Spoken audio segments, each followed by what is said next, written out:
Welcome to Tom Time, episode 13. Our special topic today: AI agents are here, but do we want them? Agentic AI, the term of the year. For some of us, perhaps already a bit stretched too much. Yet, the appeal is here. Invisible helpers taking over our mundane work, giving us back time. I fully understand the logic and I support the direction. Here's my observation: the more we praise the superiority of AI over us humans, the more we alienate technology from ourselves. Because we are not machines, we are creators of habit. Even the repetitive, mundane things we complain about are part of our lifestyle. They define our identities and they keep us busy. All of this is not easily let go. So the idea that we can just remove these habits within the next 6 to 12 months is not innovation. It's disruption without much preparation. And what I currently see in the market, especially also in the legal tech world, is beating a very loud drum. And yes, beating this drum is normal when you introduce something powerful and something valuable. But here's the problem: the louder the drum, the more deaf the audience becomes. Because the world of builders is oftentimes very far away from the world of users.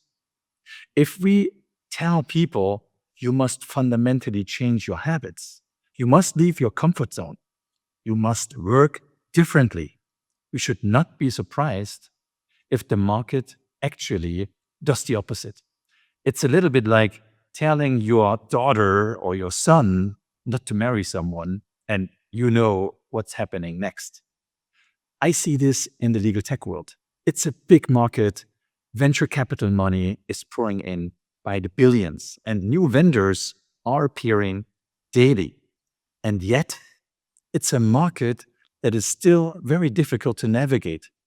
And it's also hard to evaluate out of this ocean of thousands of options. That's a reason why we still see fairly low real world adoption. And why? Because we are scaling this technology faster than humans can adapt to it. So the issue is not access, the issue is actually acceptance. We've seen how acceptance actually works. Let's think about travel agencies, for example. There was a time when every trip was booked through a person. We loved sitting in travel agencies for hours, dreaming about our vacations and booking them with the help of a professional travel agent. Then platforms like Booking.com entered the market. They did not come in and say, hey, from tomorrow on, everything changes. They didn't force us to use them and change our behavior. They guided us with very simple interfaces, with very clear steps along the user journey, with financial incentives as well. So searching, comparing, clicking, booking, that was and still is simplicity in perfection, and still some fun while booking the next trip. That's to me the art and the science we need in AI transformation. And yes, travel agents largely disappeared and the industry changed dramatically. But that transition worked because it was intuitive, it was easy, it was gradual, and maybe most importantly, it was human centered. It was not a monster with many tentacles reaching out into every part of our lives as AI, unfortunately, sometimes presents itself. Now, look at how we position AI agents.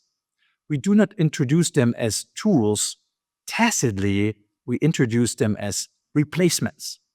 And here's the tension that builds upon it we do not talk about. We say this transformation does not displace people. At the same time, we say this transformation changes almost everything: how work is coordinated, how judgment is applied, how value is created. People are not naive. They have already solved that equation in their heads. And it is not always love for AI and AI agents that comes out of it. Because in fact, this is not just a 5% productivity gain story. It's a 30, 40, 50, maybe more percent effectiveness gain story. And once that is becoming visible, budget owners in organizations will ask questions. HR will ask questions. CEO or CFO will demand structural changes. Are we prepared for those questions? Well, not really. Not in companies, not really in law firms, not in government institutions, and actually, in my view, also not in society. Because we do not yet have real answers for those questions like what replaces repetitive work in our lives?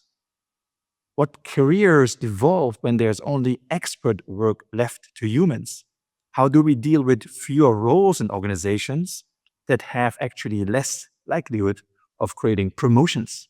And most importantly, what fills the void if the mundane stuff is actually gone? Of course, we say there will be new jobs, but we all know there will be fewer jobs in a number of places that we cannot replace. So maybe it's time to pause. And it's time to re-engineer not the technology, but the narrative. Because right now, we are doing something fundamentally wrong. We are building AI and its products first. And then we ask users to reverse engineer their behavior around it. That has never worked. And it was not the way Amazon, Google, and other big companies were built. It will not work this time either. So we need to go back to the basics. We need to start with the human brain and not the artificial one. We need to be more humble and create less noise. Simplify the onboarding, the presentation of these products, and respect existing human habits before trying to replace them. So here's my message to all AI builders, to all legal tech innovators, which I admire and work with. Let's come down from our moons and land on Earth.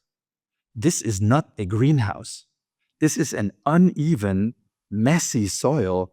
And before we plant our solutions, we need to prepare this ground and plow the field gently, not brutally. AI should not be deployed as a revolution, as it is sometimes presented right now. And it's logical with all the market expectations and the VC money coming in. It should be deployed more like an evolution. Look at Booking.com as an example.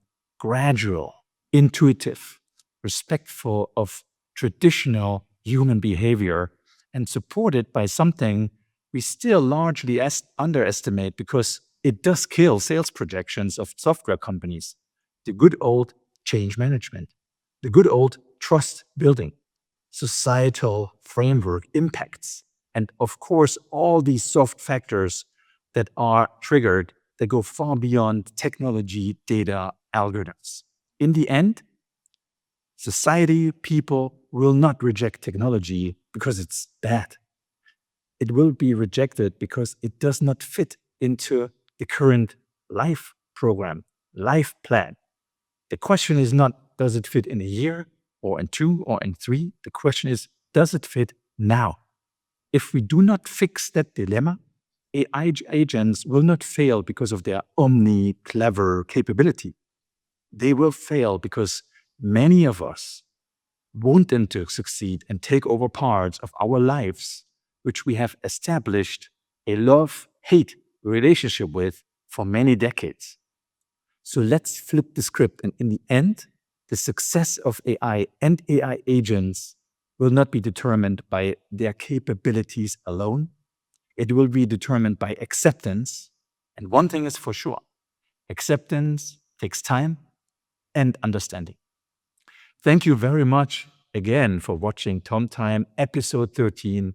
I appreciate your interest following along, and I'm very much looking forward to seeing you again next Monday. Take care.